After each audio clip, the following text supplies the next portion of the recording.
So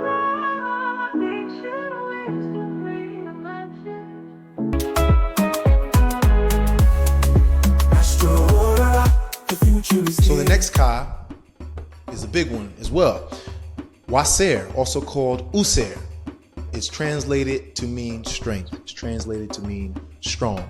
This is what Budge got wrong, because when you hear the words power, when you hear the word strength, you see the Wa scepter, you see the Waaser scepter, you see the Second scepter, and you hear these concepts of strength and power thrown around. Well, how do you really measure and weigh what that means, and how do you apply it? The concept of or Waaser or User is related to the strength of adaptability. The staff has a canine head on it. And guess who holds the staff? Ma'at. Ma'at is sitting holding this staff. She's standing holding this staff with this dog head. And because we already know that Ma'at deals with order, what is really order? And astrologically, the adaptation to the seasons, the adaptation to transits, astrological transits, and being able to constantly transform and stabilize yourself and adapt. That is strength.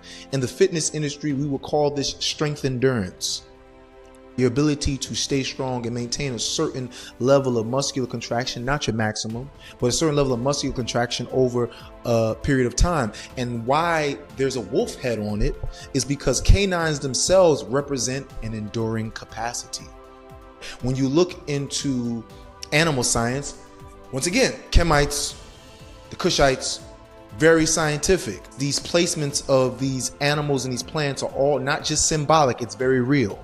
When you look at the most successful predators in the wild, they are predators that rely on endurance capabilities. They rely on endurance capabilities, meaning that they run their prey down.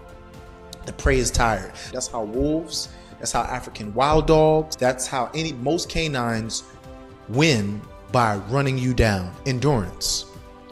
Opposed to felines, cats, segment, bots, leopards, their strategy of attack is to ambush and take you down, boom, one shot at a time, which is the concept of power, the ability to move force very quickly.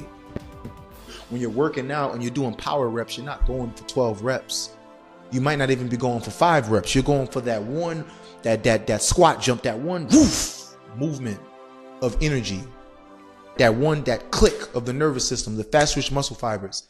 That is power. While your endurance muscles, your type 1 muscle fibers, right? Your endurance capability in your body are the strongest muscles. So to finish Waaser, your strength to be strong is in the long game. Success is a long game. How well did you endure here? How well did you endure keeping your heart still, your ebb still, and focusing on the heavens and focusing on earth? Keeping your eyes to the skies and your ears to the earth, or ears to the streets, and listening and combining both, using your ebb to combine both, to reflect on it and live righteously and live properly.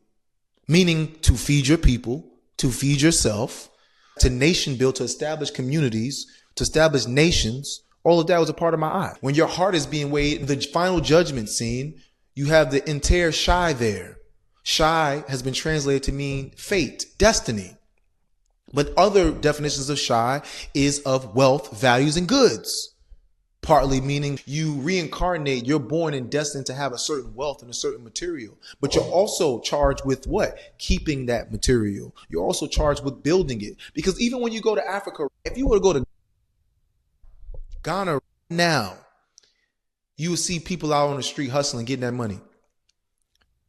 We got temples to build. We got elders to take care of. We have children to take care of. We have, they say that in certain African traditions that they're thinking 7 generations from now.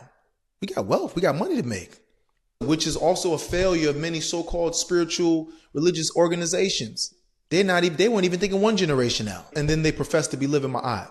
Ma'at has gotten a really bad rap in modern spirituality. Even these concepts of, oh, she signifies harmony and balance. That ain't the harmony and balance that we've been trained to believe. Even when you look at Kemetic linguistics and you have the determinative, which is the last image or glyph that tells you what the meaning is, the meanings of Ma'ar, the meanings of Ma'at where the scale, the balance is the determinative, is like, from what I've saw, 95% of the meanings don't have that as a determinative.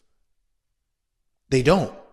So why are we centering the idea of Ma'at on balance and saying it was the truth? It's because it is in the papyrus of Ani in the New Kingdom. And the Egyptologists, the Europeans who are controlling the interpretation of it, that's what they want you to see. They don't want you to see that the sickle medut, which is principally associated with Ma'at, is a method for cutting vegetables, cutting grain, cutting with truth, which means to discern between things, meaning there are two poles, meaning there are absolutes. I used to think this. We were told that there are no absolutes in spirituality. There are no absolutes in life. Not to Black ancestral tradition. There are some very consistent things and aspects of life. And the ability to discern it and adapt to it is what leads to wisdom. Ma'at also the definitions have many associations with war and fighting and vision. When you see definitions speaking about a looker or a watcher, who do you think is looking and watching out? We're talking about soldiers on top of a tower. All the encampments that were built along the Nile to protect it. When the Nile flowed, we've been given a very perverted sense of Ma'ar and Ma'at in a way that really pacifies us so that we do not take action to do what we have to do in setting up what we need to set up for our family and future generations. We'll go to the next card.